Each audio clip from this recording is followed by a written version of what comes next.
Developing news, the U.S. shoots down another unidentified object in the sky.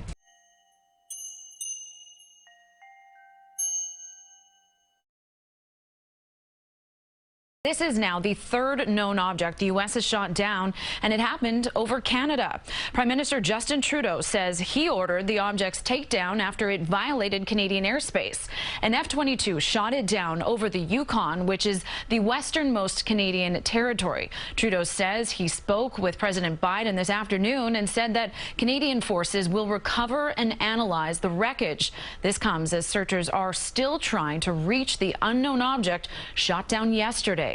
On Friday, U.S. officials say President Biden gave the order for an F-22 to shoot down a separate object flying over Alaska's icy northern coast. But as investigators work this weekend to gather more information, the object's origin and purpose remains a mystery. We do not know who owns it, whether it's state-owned or corporate-owned or privately owned. Hey, everybody, it's Eddie from Tokyo. This is your cryptocurrency update from Japan. And despite the bizarre and troubling news that we just saw, the crypto market appears to be unfazed, at least for the moment.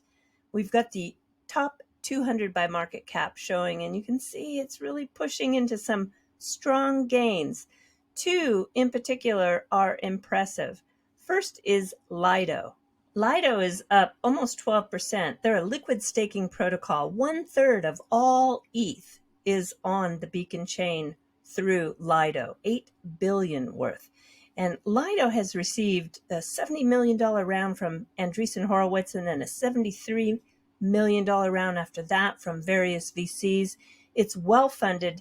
And with all of the pressure coming down on staking, you're looking at the pie chart here, and on the lower left-hand side, you can see Coinbase and Kraken with their distribution of the staking pools. Well, if they are not going to be able to stake anymore, a lot of that is going to flow over into the decentralized Lido protocol. So this is why you see that boost in price. And back over to the top gainers, you've got HBAR. HBAR continues to perform. It's up over 8% at 9 cents. And I do believe it is because of the impressive announcement that they had that Dell Technologies has joined them on the governance council. We're going to talk about Hedera. HBAR be pumping, the native token of the Hedera network, is up a little bit on news that Dell is joining its governing council. Now, you might remember Hedera as it's not exactly a blockchain technically. It's a hash graph. It has technology that makes it a bit more scalable, allegedly a bit more secure, and it's governed by a bunch of really big companies, including Google Cloud and now Dell. Right. So, an interesting model that Hedera has undertaken. They sort of look to get these big companies on board, running nodes, sort of educating these companies and believers therein about how hashgraph can be useful to them, right? So that's the story here. Dell's a big name, obviously, in home computing. They're becoming a member of this council, helping to dictate the future of this network. Japan is still staking. Polkadot, Cardano, Tezos, Avalanche, yep, all on SBI VC Trade. I don't think you're going to see any changes in staking here. When it comes to SBI, there is no slowdown for Yoshitaka Kitao. Just in February, SBI has taken a 51% stake in an institutional crypto custody Zodia wallet, which was created by Standard Chartered. And they started also the Flare Networks Flare FLR delegation service. And they also launched a blockchain food tracking via R3 Corda. And later on this month, there's going to be an SBI Metaverse Festival with the SBI esports team who are paid in XRP. If you watch this channel often, you know that I check in on the Trump digital trading cards to really just check the health of the NFT market. And I just can't believe that the floor price continues to rise. This is a trading card NFT that was issued at $99. It's now starting at 0.5779. That's just shy of $1,000. Now, these NFTs were created on Polygon. And speaking of Polygon, look what JPMorgan is up to. This is the tokenization of fiat deposits. So JPMorgan is going to create deposit tokens. They put out a white paper on the 9th of February. It's very interesting, especially since they are showing it being safer than stablecoins. It was all tested on the Polygon chain. They're programmable. Yes, it does work in cross-border and interbank transactions through atomic settlement. It's incredibly creative. They successfully digitized the yen and the Singaporean dollar to demonstrate the atomic settlement. Do I worry about the use case with XRP and RippleNet? Not really. The payment space is made up of lots of different sizes of money service providers. They need liquidity. And if you take a look at this poster by Status, you see that the XRP ecosystem is growing. Just about 20 sectors right now.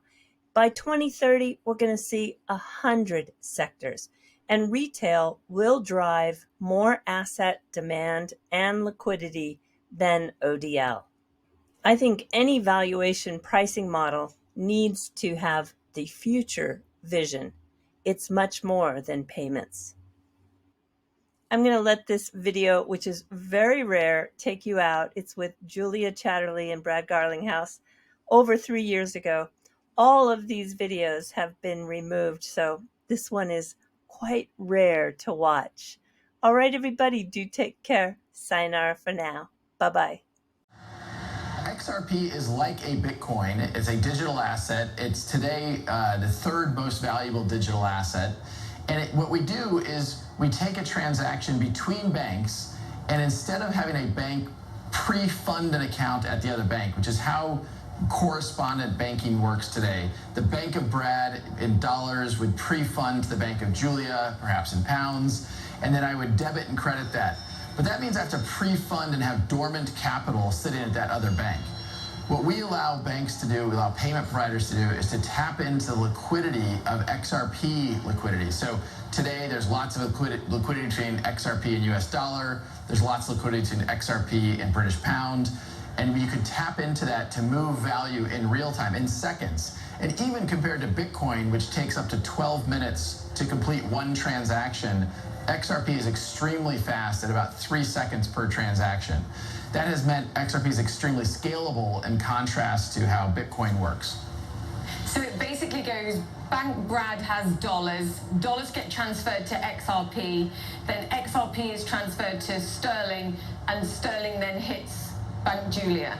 That's how it works. That's exactly right. And so from a consumer point of view and how we're working with, for example, a MoneyGram, the consumer itself doesn't actually see that it's flowing through XRP to solve the problem. What the consumer sees is simply a better product at a better price. That's good for MoneyGram, that's good for MoneyGram's customers. And so we're seeing more momentum than we've ever had around using XRP to move this liquidity around the world. And so we couldn't really be happier about how that has played out in a world where there's still a lot, I think, of FUD, a lot of uncertainty, a lot of doubt about what's going on in crypto. This is a real use case solving a real problem for real customers. Okay, so which banks right now are actually using Ripple? We have signed up about over 200 banks around the world. Some of those banks just use our software to do that debit and credit, fiat to fiat, and some of them are using XRP in those flows. We have banks like Santander that we've been working with for years and are moving lots of volume through the Ripple's technology. And then, as I mentioned earlier, payment providers like MoneyGram or RIA or Asimov that are using XRP actually to move that liquidity and really reducing their costs and improving the product. Just in terms of the transactions, though, that you're seeing using Ripple, what proportion of those actually use XRP versus direct? And just where do you see that ratio going? I'm just trying to get a sense of sort of how much XRP itself is actually used as part of the Ripple platform. So I would say the order of magnitude, when you think about it, is similar to the proportion of customers. So if we've got, I don't know, a couple hundred customers we have launched, 10 to 15 of them we've talked about using XRP. I would use that ratio as the total ratio between what's happening with Ripple's technology overall. Hello, girl. Okay, institutions using Ripple can choose whether to use the cryptocurrency XRP. Some do, some don't, as you just heard there. XRP, like Bitcoin and other cryptocurrencies, has been volatile. I asked Brad if the message to investors is don't use XRP to speculate. People are going to speculate on different asset classes. People speculate on gold, currencies. You name it, people are going to speculate.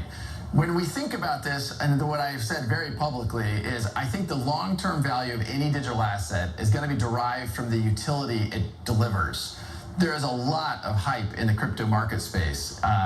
We've seen that even recently. A lot of attention around what's going on with Libra and Facebook's announcement around Libra. Today, that's just a white paper. It actually isn't. It isn't live. It hasn't launched. And so I think that the hype often gets ahead of reality in many technologies, and I think that's true in the crypto space as well. What I would encourage any person looking at this marketplace is to really understand what is real, what is not real, and understand, is there a use case, is there a utility? Bitcoin, I'm long Bitcoin, and Bitcoin I think has real utility around being a store of value. It's digital gold. But if a Bitcoin transaction takes on average 12 minutes to confirm and the transaction cost is over $1 per transaction, that's not going to be great for a payments solution. So around payments, we think XRP is uniquely and extremely well positioned to solve that payments problem. It's extremely fast at about 3 seconds per transaction, and it costs about 1/1000th of a penny to actually enable that transaction. So we often make the point that where Bitcoin is very profound in solving that store of value, an XRP transaction's about 1,000 times faster and it's about 1,000 times cheaper per transaction. I saw some Twitter traffic, one in particular, Crypto Bitlord, that's threatened to take over because they say that you, the company, is dumping, that you're pushing supply out to the market. Can you explain to me the difference between XRP and Bitcoin with regards supply and with regards how much ownership Ripple itself actually has as a proportion of XRP out there at this moment?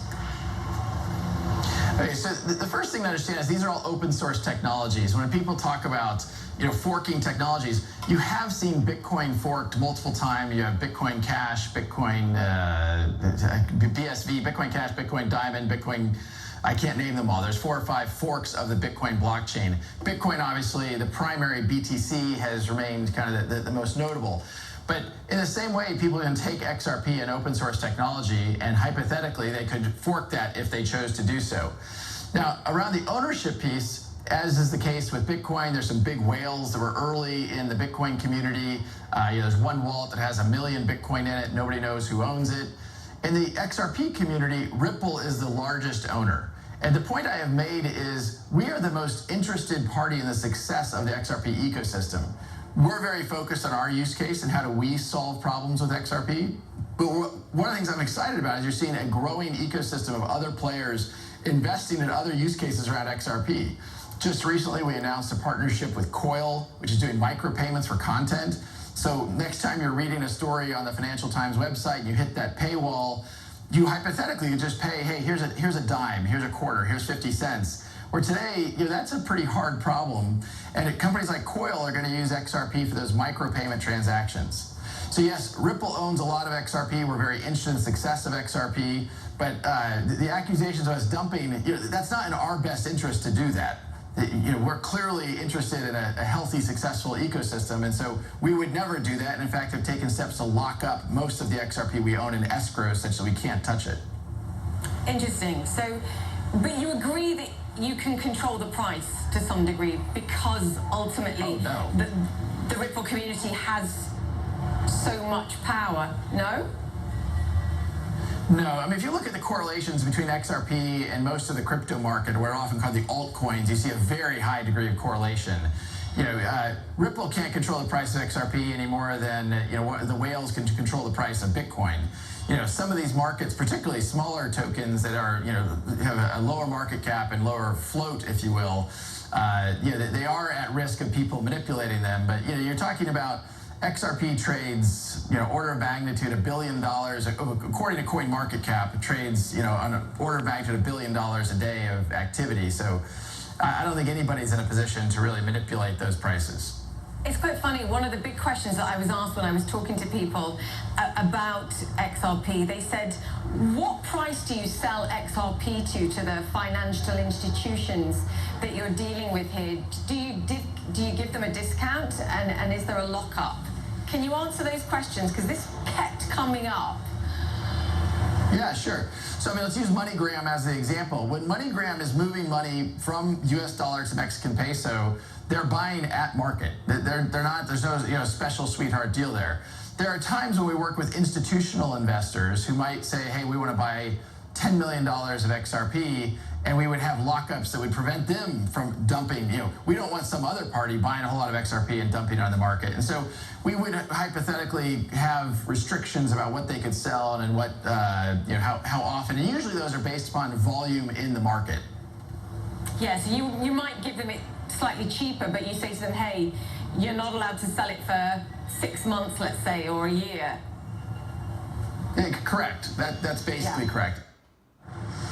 So just at a time when cryptocurrency investments are battling to become more mainstream, a behemoth facing some skepticism on its own part is trying to enter the space. Facebook announced plans to launch its own cryptocurrency recently, Libra. Now, their scale could be potent. Could that be a bad thing or a good thing, though, going forward? I asked Brad that very question. I think it's been net good for the industry to bring the attention that Libra has brought on the industry. I think that part of the maturation of the industry is that transparency and that debate, that healthy debate. And so net, I think it's been a good thing. I think it's way too early to predict exactly what the implications are going to be. Facebook obviously is a consumer-oriented company, came out and talked about how they're more aggressively competing with financial institutions. They highlighted Western Union as an example. And so our view is, hey, we can partner with those financial institutions and help them solve a problem at scale that we've talked about here. So I think it's too early to tell. I think Facebook came out in a way that probably wasn't as engaging to regulators as maybe they could have been, and that stirred up a lot of concern. And we've made the point that we shouldn't paint the entire crypto industry with a broad brush. There's different types of projects. Some are trying to be very regulatory compliant, like what Ripple is doing with XRP. There's also some that are trying to circumvent regulators, things like Monero, that are intentionally trying to be, they're about anonymity. And so I think, as regulators look at the category, they just need to be thoughtful about not painting it with one broad brush, and that's really what we've tried to emphasize.